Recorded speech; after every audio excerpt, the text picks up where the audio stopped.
Hello everyone, this is TipTop Gaming here today with another MTG news video. Now in today's news video, I'm going to be talking more about the mystery boosters as new details were revealed.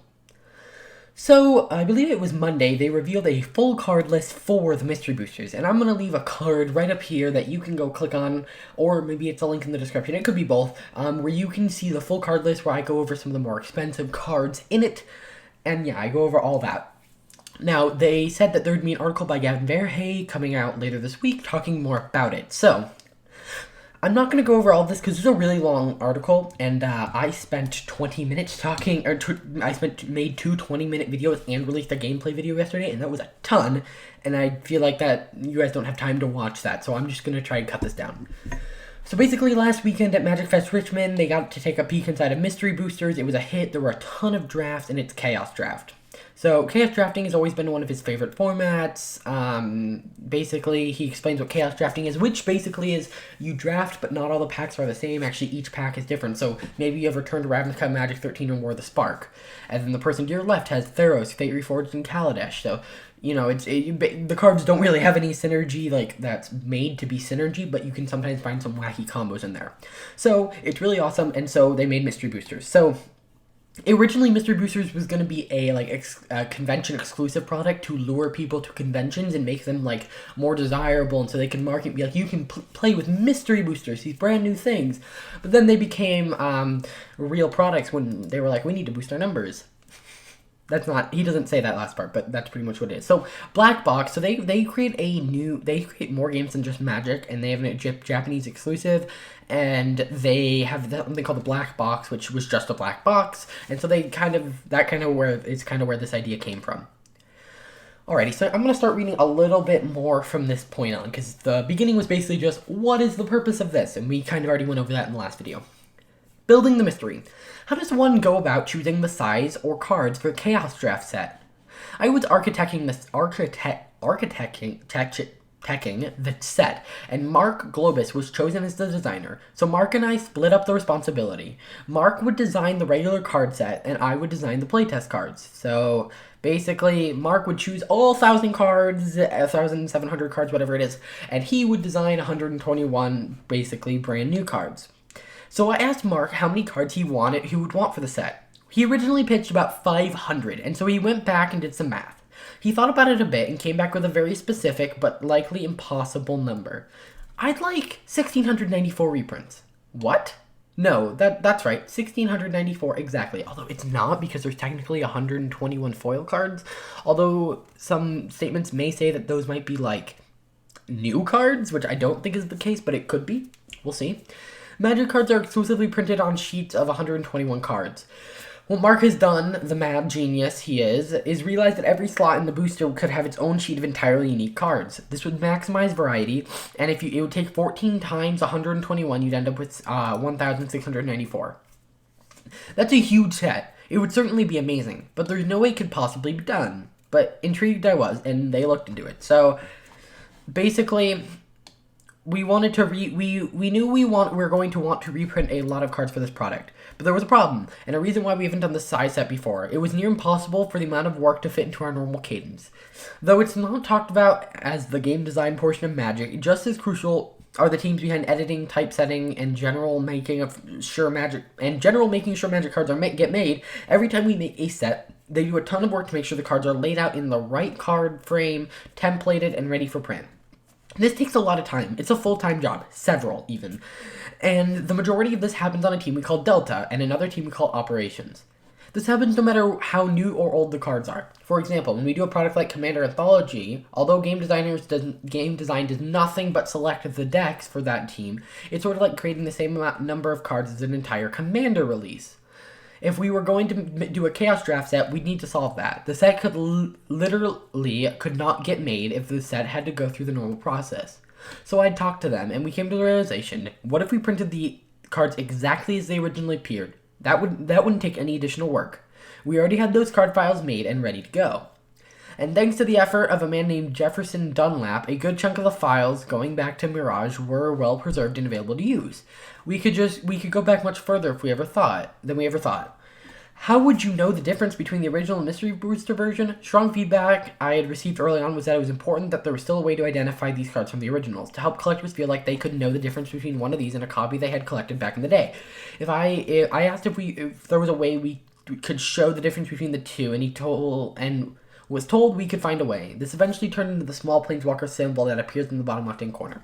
So if they're trying to use the same files and not have to like edit them, doesn't adding that planeswalker thing like add all that work back again? Maybe it's like they print that on separately, like they print it on over the other text, which could cause like misprint. So I'm not sure. We'll see. So when I came in asking them for the 1600 cards, I expected a look of terror and a quick no. Imagine my complete shock when they said, gave a shrug and if they're already ready to print card files that we have, it's not a problem. I went back and told Mark. He was shocked too, but this was an important production lesson. Basically, they realized that the reason they have the original frames is to save work on Wizards of the Coast part. So it's not for nostalgia, it's for laziness. And I mean, without that, this set could never really happen, but that's the real reason it's happening. Now, designing playtesting cards, whatever, this isn't that important. They don't mean anything, and a majority of you aren't going to events, so I'm just going to skip that. This was originally just me conventions, so then they decided to go larger now. He took me aside and said that it'd be great for conventions, we should release it in stores too, and looking at the scope of the project, he was right. If we're putting in this much work in, it should be a real product. They still wanted an exclusive, so we gave them the things. The playtest cards at conventions. They weren't real Magic cards. We weren't playtesting them for constructing, so giving them a wide release in places where any Magic player goes to get Magic cards to put in their decks did not feel as appropriate as having them at Magic Fest, which tend to be for more, advanced Magic players. The reason I'm looking through here is because I would like to look to see if they have any... Okay, here we go. The foil sheet of 121 cards are cards that don't appear anywhere else in the rest of the set. So even if you played the convention edition some, you are going to get something new and different here. And the reason they are all foil, I aimed many of them towards cards you want to own in foil, especially for Commander. Okay, so we did get a little bit of news here. The foil cards are going to be cards you're going to want in foil. They're not going to be some random card you're not going to use. They're going to be something for Commander or like something like that, because Commander players like to bling out their decks. I mean, I'm sure Modern players like to bling out their deck, but it's a bigger thing in Commander, so I think that's really cool. The sheet has a ton of rares on it, and so a solid amount of time you're getting a bonus foil rare in your booster. This means, by the way, that a reasonable chunk of packs will have 3 rares.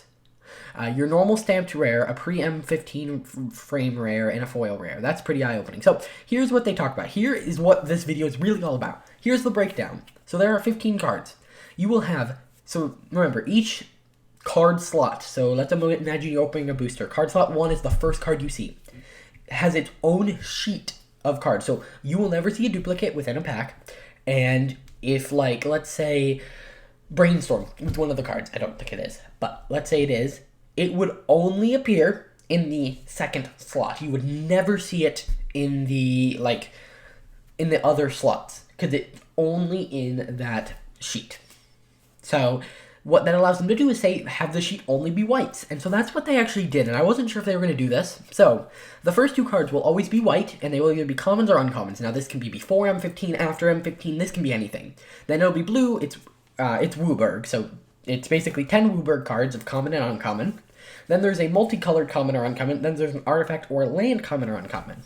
Cool. So basically, it's a little bit fixed. Now, one thing that's kind of interesting about this is that you can tell what colors the person next to you is drafting, because if you know there should be 2 whites, 2 blues, 2 blacks, 2 reds, 2 greens in that order, if you don't shuffle the cards, or for instance, if you don't shuffle the cards, you can really easily give this away. So I don't know, for a product that's so focused on draft, I don't know if this was a great move, but we'll see. Then there's a pre-M15 card, so this can be common to mythic. Then you have a post-M15 rare or mythic. And then you have a playtest card or a foil. So technically, this could be a mythic. Technically you could get 3 mythics.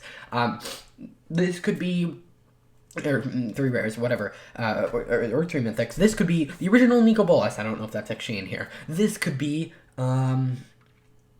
some modern rare. This could be Teferi, and then this could be a foil Karn Liberated if that's in it. I'm not saying those are the cards in it.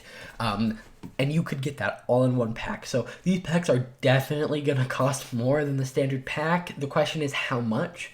Because there's so much variance in it, sure there's a bunch of chase cards, but there's also like a very low chance of getting them. It's a 1 in 121 chance. Not exactly, but it'll be interesting to see how chase cards like that work. Now, Demonic Tutor was upgraded to Mythic? I'm sorry. This was, each of the dedicated color slots, multicolored, and artifact slots has a long list of possible commons or uncommons options. These include, by the way, cards that it may have been upgraded in the future.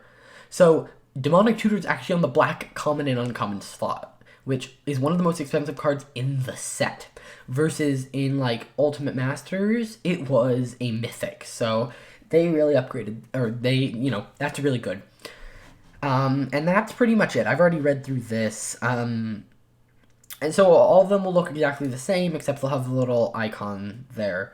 And so here are the post-M15 rares. These are the things that are on that one sheet.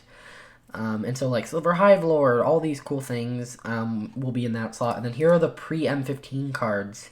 So these are also, like, any of these will be in that slot. Either way, one more thing I want to cover. Originally, my plan was to use the playtesting cards that have no art. So basically, originally the playtesting cards had no art, but now they have art. Cool.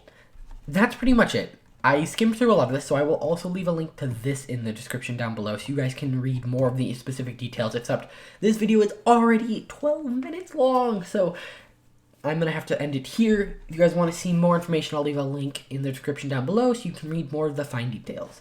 I hope you guys enjoyed this video. If you want to stay up to date with everything Magic the Gathering, hit that like button and subscribe, and I'll see you guys in the next video. Bye.